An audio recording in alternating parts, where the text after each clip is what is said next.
How are you today? That's a question that we ask very often, and we are asked that question very often. Usually we're not very honest with the question, but let's not focus on that today. What I want to talk to you about is I have a teacher in my life who has taught me that what she says when someone asks her, "How are you today?" she responds, "I'm grateful." And the reason she responds, "I'm grateful," is it brings her back into a place of prayer. Of in that moment, regardless of what's going on, when someone says, "How are you today?" when your response is, "I'm grateful," we can ask the Lord, show me what I have to be grateful for right now in this moment. And it reminds me of Colossians 4:2, which is a really simple verse, but it really has a lot in it. And it simply says, devote yourselves to prayer, being watchful and thankful. Now, there's a lot to the word prayer, but prayer is really what our focus is on. And so there's a reality that many of us are praying or meditating throughout the day, and we don't even realize it. And the question is, what are we praying about? What are we meditating on? What are we focusing on? Are we focusing on fear and lack? Are we focusing on the blessing and the provision? But in a place of prayer, we're watching for something. We're looking for something. And so, what a beautiful concept for us to allow the Lord to train us up in gratitude, in watching for the good, in watching for the blessing. Because we know, we have head knowledge, Romans 8:28 says that everything works out for our good, and we know that. But do we believe it? And I love the Mere translation of Romans 8:28, and I want to read that, and I'll probably read into 29 also because it's beautiful. So I'm in the Mere translation of Romans 8:28 that says, "Meanwhile, we know that the love of God causes everything to mutually contribute to our advantage. His master plan is announced in our original identity." Now let me go on into 29. "He pre-designed and engineered us from the start to be jointly fashioned in the same mold and image of his Son according to the exact blueprint of his thought.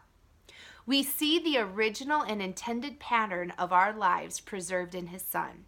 He is the firstborn from the same womb that reveals our genesis. He confirms that we are the invention of God." Now, when we know that here in our hearts, when we truly believe that, that's a place of gratitude. No matter what we're experiencing in the moment, to say, what do I have to be grateful for? Because I know, so this is Ides translation of Romans 8:28. I win. I know I win. So when I don't feel like I'm winning, that's a conversation for me to have with the Lord. We are a blessed people. And so when I think of my heart for you today, for every day, is that when you're asked, "How are you?" Not for you to just have the response that we do with people as we're passing through the grocery store and we see someone and we say, "Hey, how are you?" "Good. Now I'm going to go get my ketchup." But when someone says, "How are you?" and for you to say, "Grateful." And then, "Lord, what am I grateful for?" What a beautiful reminder for us to enter into conversation with him about the blessing in our life. And I'm going to go a little old school on you today. I want us to read Psalm 23 because I think it's a beautiful prayer of gratitude. It's a beautiful reminder of the blessed people that we are. So Let's read Psalm 23.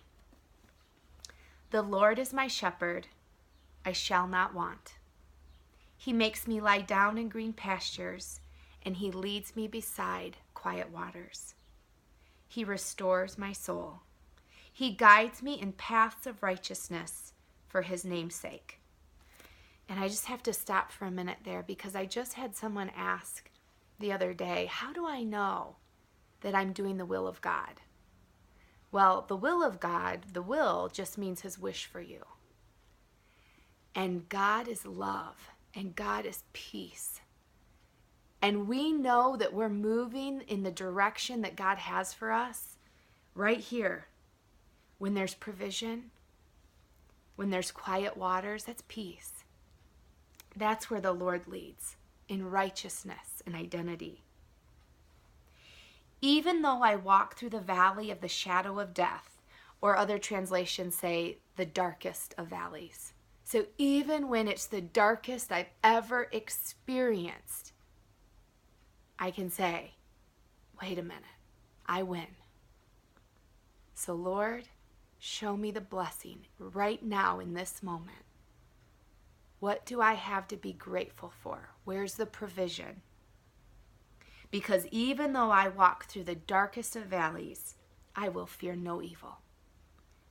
For your rod and your staff, they comfort me. God's direction and God's training is gentle and comforting. You prepare a table before me in the presence of my enemies. You anoint my head with oil, and my cup overflows.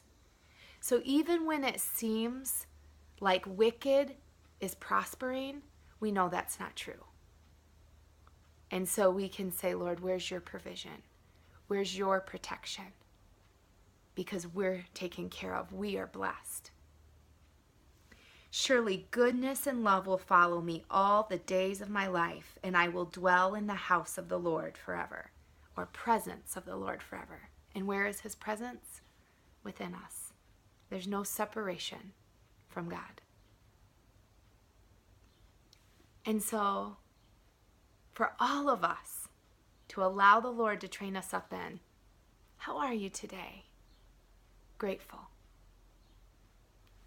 And then we just start that conversation with him of, Lord, show me what to see that is a blessing in this. And maybe it's the idea of putting on a different set of lenses. If we've been seeing everything in our life through lack and devastation, if we don't understand what there is that we could possibly be grateful for, that's okay. We just have to ask him, Lord, show me what to be grateful for. Train me up in gratitude. Have a beautiful day.